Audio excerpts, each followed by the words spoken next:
Bienvenue dans la pause mytho, logique, la mythologie sans mytho. Des dieux, des destins, des prophéties et un peu de logique. Aujourd'hui, place à un mythe tissé d'ombre et de lumière, là où la clarté et l'obscurité se frôlent sous le regard d'un dieu qui sourit dans l'ombre. Balder et Odr, et leur destin lié à Loki. Mais avant tout, découvrant ceux par qui le mythe prend forme. Odin, père des dieux, veille sur tout ce qui vit sur terre. Sa sagesse n'a pas d'égal. Balder, fils d'Odin, incarne la lumière et la bonté. Sa pureté illumine le monde. Son frère, Odr, aveugle, incarne l'ombre qui ne peut atteindre Balder. Leur mère, Frigg, est la reine d'Asgard. Épouse d'Odin, elle incarne la sagesse. Et enfin Loki, c'est le dieu de la ruse et de la discorde. Il défie l'ordre des choses autant qu'il le fait exister. Maintenant les présentations faites, voici comment tout commença. À Asgard, le royaume des dieux, se dresse Breidablik, un palais si pur qu'aucune ombre n'y subsiste. C'est la demeure de Balder, le dieu de la lumière. Un matin, Balder s'éveille, hanté par des visions de sa propre mort. Il confie son trouble à Nanna, sa femme, cherchant à plus de réconfort. Informé, Odin réunit les dieux pour évoquer le sort de son fils. Puis il enfourche son cheval et descend vers Helheim, le royaume des morts.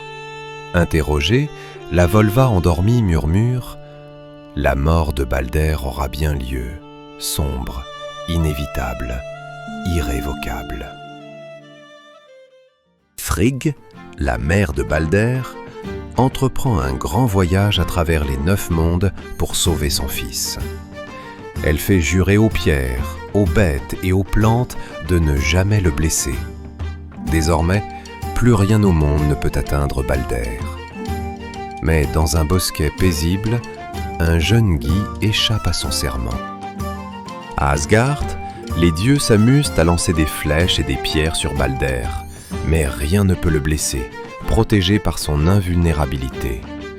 Sous un déguisement, Loki se rend auprès de Frigg et apprend qu'une plante n'a pas juré de protéger Balder, le Gui. Rangé par la jalousie envers Balder, admiré de tous, Loki cherche un Gui qu'il façonne en dard. Puis il se rapproche d'Odr, le frère aveugle de Balder, et lui propose de participer au jeu. « Essaie toi aussi !» dit-il en lui donnant le Gui à lancer. Le dard de Gui siffle dans l'air, touche Balder. Il s'effondre. Le rire des dieux s'éteint et le silence retombe sur Asgard. Sur la rive, les dieux préparent le bateau funéraire pour Balder. Son corps reposera au centre, entouré d'offrandes. En le voyant une dernière fois, Nanna s'effondre de chagrin. Son cœur brisé s'arrête. Touché par tant d'amour, les dieux déposent son corps à côté de celui de Balder, unis pour l'éternité. Le navire et les flammes s'éloignent, emportant la lumière et l'amour. Sur ordre d'Odin, Hermod, son fidèle messager, part pour Helheim afin de ramener Balder. Il chevauche Sleipnir jusqu'au pont de Gjöll, frontière des vivants et des morts. Après avoir convaincu la gardienne, il atteint la salle de Hel, la déesse des morts, et l'implore de libérer Balder. Elle répond que tous les êtres du monde pleurent pour lui, et il reviendra. Les dieux envoient des messagers à travers les 9 mondes pour que tous pleurent Balder. Et tous pleurent, les hommes, les bêtes, les arbres, même les pierres. Tous, sauf une géante nommée Tok. « Je ne pleurerai pas », dit-elle, condamnant à jamais Balder. Alors les dieux comprirent, horrifiés, que ces mots venaient de Loki, caché sous les traits de Tok.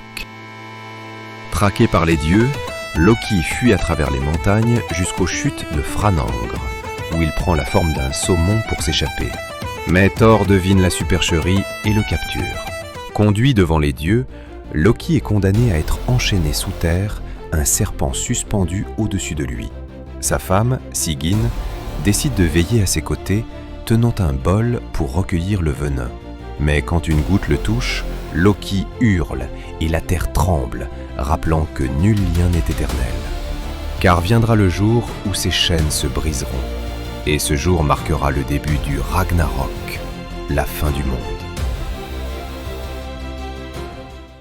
Afin de sauver son fils, Frigg l'avait rendu presque invulnérable.